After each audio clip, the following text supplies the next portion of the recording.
Hello and welcome. Today I'm checking out round 5 of the ARL series. This is Redbud. Great track again. I mean, all the tracks that have come out have been good quality. Obviously, there's been some things here and there that I think are a little weird. Like, for example, the width of this straightaway, it seems very narrow. But yeah, and then there's a couple other things which I'll talk about. But overall, though, I mean, it's still a very, very great track. I'm pretty familiar with Redbud just from playing it on either this game or other games, different iterations of it or whatnot.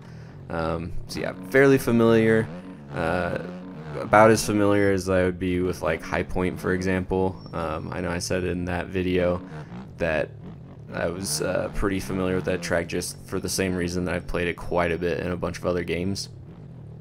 But yeah, so definitely should know what to do when it comes to riding this track.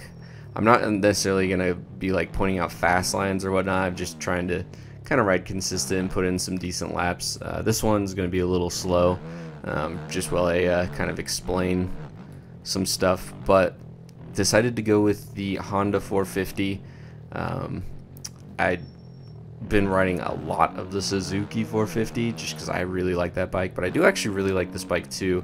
I know I used it a decent bit in last year's Supercross series when I was doing videos on the tracks there, so definitely rode it a bit, but then didn't play around with it too much after the beta 17 update. I just felt like it was so slidey and really hard to kind of control, but with the new tire patch, it's really enjoyable to ride again, so I do really enjoy it.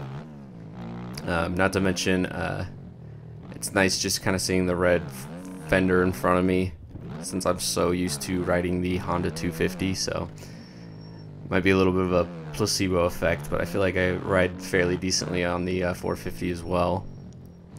But yeah, this straightaway, it's so narrow. Like, I don't know why it's so narrow. It's not necessarily a complaint, but yeah, very small. And then this little step down is also very small. You definitely have to check up quite a bit for that. I didn't really mean to take this outside, but that's alright. And I'm not necessarily trying to be like nitpicky. It's just these tracks are very well made that I kind of have to, you know, really get down to the nitty-gritty to find a couple things that I notice. But again, they're not necessarily like, I'm not complaining a whole lot. It's just things that I've noticed. So definitely just take it with a grain of salt. But like, for example, this tabletop we're about to come up to feels like a pretty decent size. It may be a little big, but yeah, you can clear it all right on a 450. I haven't ridden this track on a 250. I was thinking about it, but then I figured with Larocco's Leap, I should probably hop on a 450. But yeah, so that last tabletop seems fine, but then this tabletop is small. I'm gonna let off right here, so off the throttle for a while, and we still cleared that. Like, that tabletop is so tiny, and the run-up is massive. Like, you know, it could be like that in real life. I've never ridden the track, but from what I've seen, it definitely does not seem that small. But again, I'm just kind of nitpicking at this point. And then also, Larocco's Leap is massive, which I feel like is good because I mean, really, it was only the 450s that really jumped it in the real life race. I don't think any of the 250s did it in the race, or at least none that I saw that I can remember. But yeah, massive for sure. Definitely have to take the outside. I've tried clearing it from the inside, and yeah, you might be able to if you're better than me at the game, but I couldn't seem to clear it from the inside. So I think that's actually really well built. I am a huge fan of that.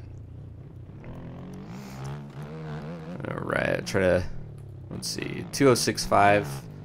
That's actually a pretty decent lap. I think my fast lap in testing was like a 206.9, so beat it just a little bit. I bet I could run maybe a 205 pretty easily if I stop making mistakes like that. And then possibly a 204 if I just had like a ridiculous lap by my standards, but alright. I do like tiptoeing around these insides here, and connecting that inside to inside feels really nice. And we're just gonna take the middle right here.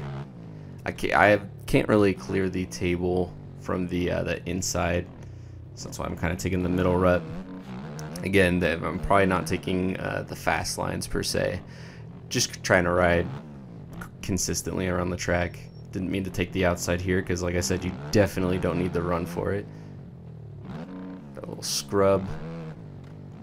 And we're gonna take the inside. One thing I do want to say is these sound rollers do not really feel like sand rollers, but I imagine that's probably because of the tire patch. The tires only, or the new tires at least, only work on the soft soil type, none of the other soil types. So yeah, I figure that's probably why they can't really use sand. And like here too does not feel like sand.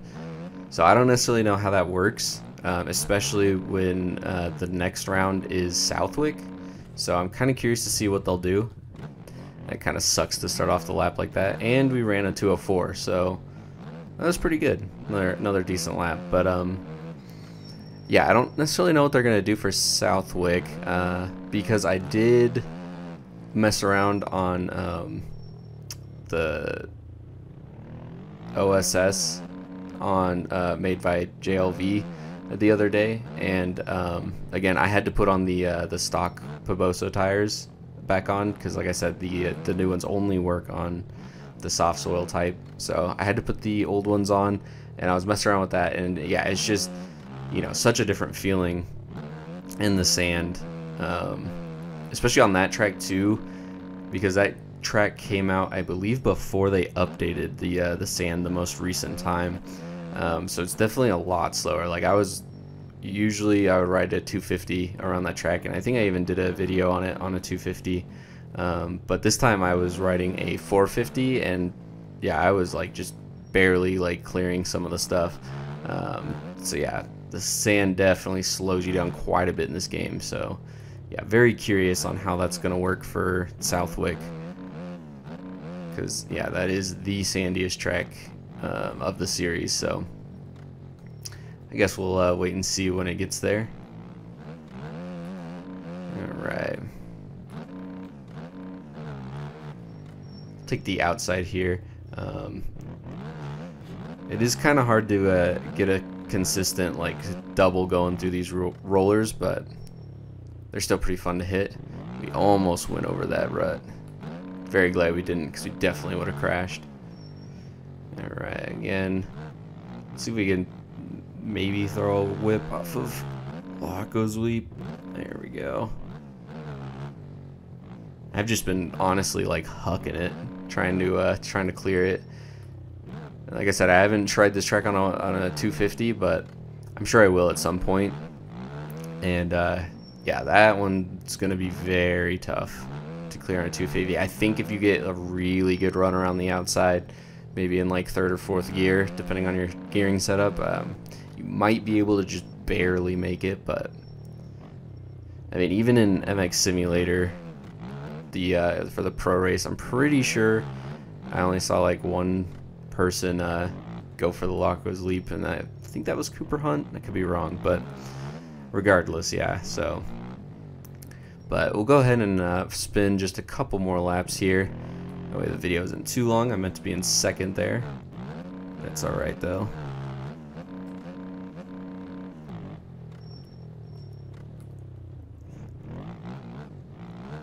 Okay, back to, I don't know, I should probably take a little more variation of lines, but just that connecting that inside to inside just feels so good. Alright, let's take the outside here. It actually might be faster than hopping to that inside. Oh yeah, I should have been taking that inside the whole time. Or I mean that outside. I shouldn't have been taking the inside that whole time. So we definitely immediately gained like half a second. Alright, slow up there. take the inside here though, just because I can't really carry the speed around the outside, so I don't think it matters too much. But we'll try it on the next lap. Had to slow up quite a bit because I thought we were gonna go over that rut again. All right.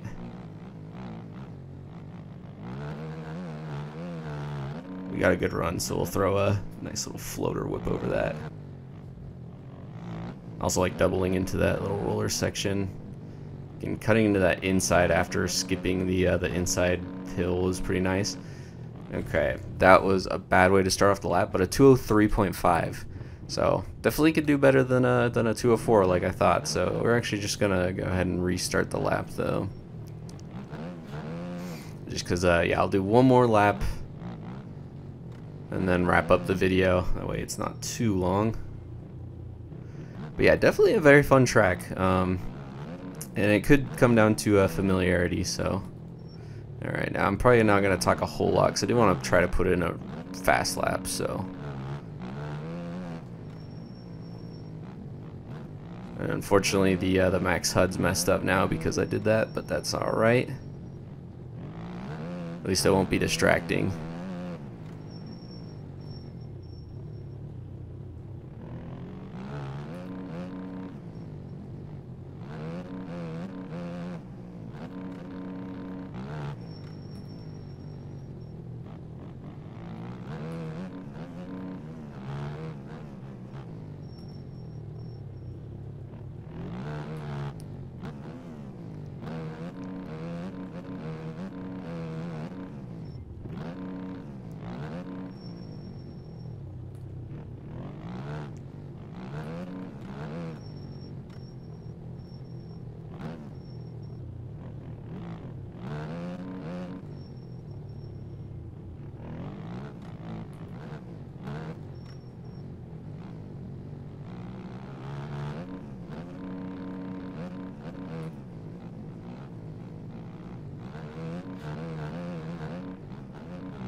Probably tiptoeing a little too much in these corners, but that's alright.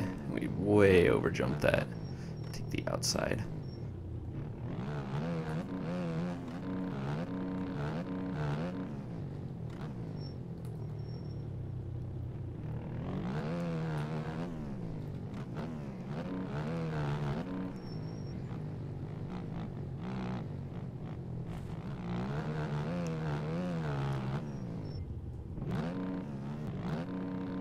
We actually came up a little short on Larocco's leaf that time, but that's okay. Oh, 202.5. We definitely, it was definitely a little bit of scrap in there too, so maybe if I get a fantastic lap, a 2 minute is feasible for me.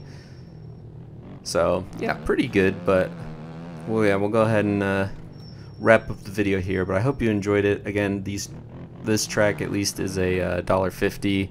I believe Thunder Valley is free, so if you want to try out one of these tracks and kind of see kind of the way they're built, like, you know, even though all the tracks are definitely different, at least they kind of still have a similar flow because of the way they're built. So yeah, if you want to just check them out, kind of see the quality of track that you'd get for a $1.50, which I think is phenomenal, then yeah, definitely try out Thunder Valley. But again, I'm definitely gonna purchase out the rest of the series, so I can do these videos, and yeah, they're just really good tracks all around. But I hope you enjoyed the video.